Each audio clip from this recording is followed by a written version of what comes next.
Welcome back. The UN's World Food Programme says it will cut assistance to more than 2 million Syrians who rely on the agency, citing an unprecedented funding crisis. It comes as an EU conference on supporting the future of Syria and the region takes place in Brussels, Belgium. In a statement published Wednesday, the International Committee of the Red Cross called on donor states to take immediate action to address the situation in Syria.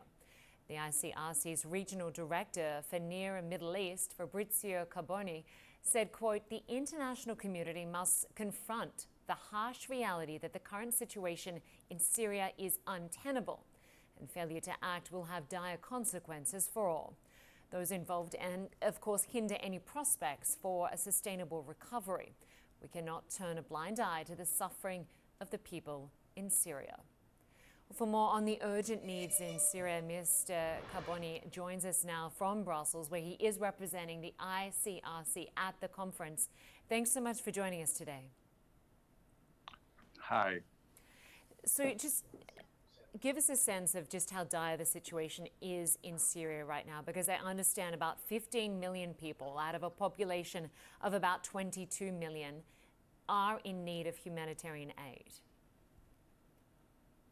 Yes, this is the dramatic situation we're seeing today in Syria, and it's obviously the effect of 12 years of conflict, but it's also the impact of the COVID crisis, the earthquake we had a couple of months ago.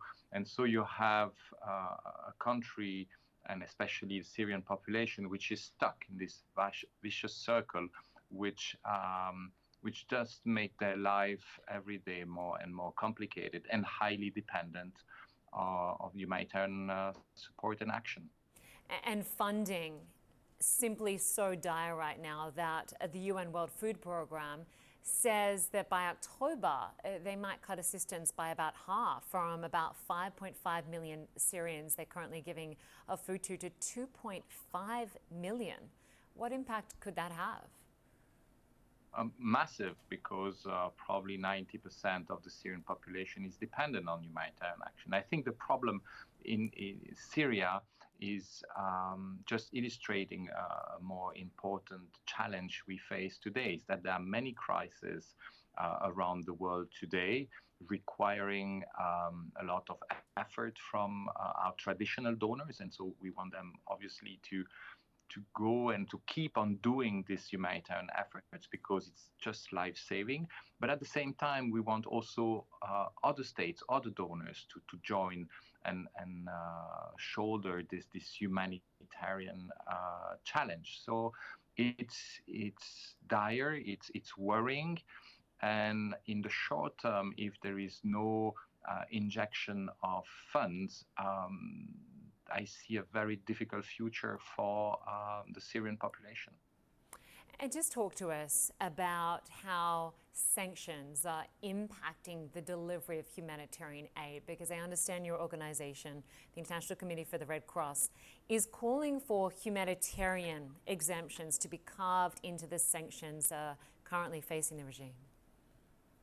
I think the sanction as such is a political act. You know, it's a tool states are using, and as such, as a humanitarian actor, we don't comment on whether or not sanctions are necessary. This being said, we always say that sanctions cannot impact humanitarian work and shouldn't impact the civilian population.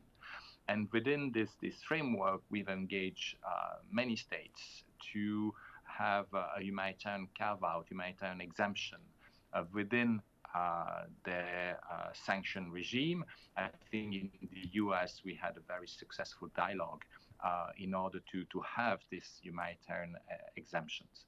There are other sanction regime which are also having those exemptions, but we want them to be way more permanent and predictable. So sanction is a political act with humanitarian consequences, and the humanitarian actor should be in a position to work without being impacted by those sanctions.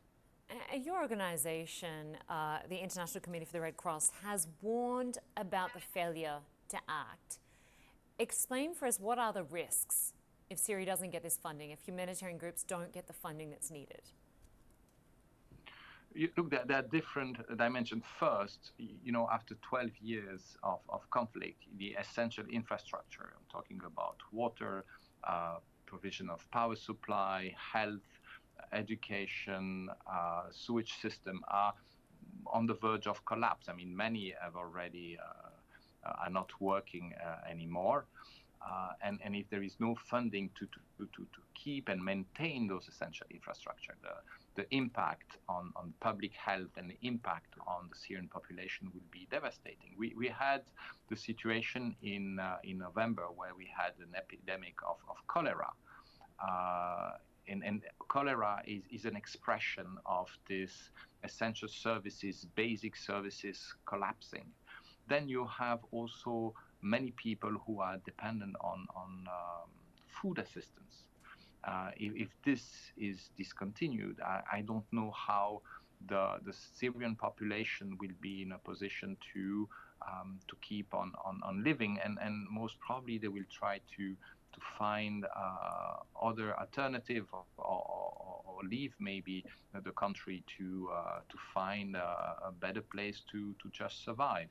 And at a time where we're talking about a return of refugees to Syria, I think the fact that humanitarian financing is decreasing and therefore making the life of Syrians way more difficult in Syria obviously makes this return an even more remote possibility than what it is today. Fabrizio Carboni from the International Committee for the Red Cross, we appreciate your time today and wish you all the best with your efforts in Syria. Thanks very much. Thank you. Well, that was Connect the World. I'm Lynda Kinkade. Thanks so much for joining me today. One World with Julia Chatterley is up next. Stay with us. You're watching CNN.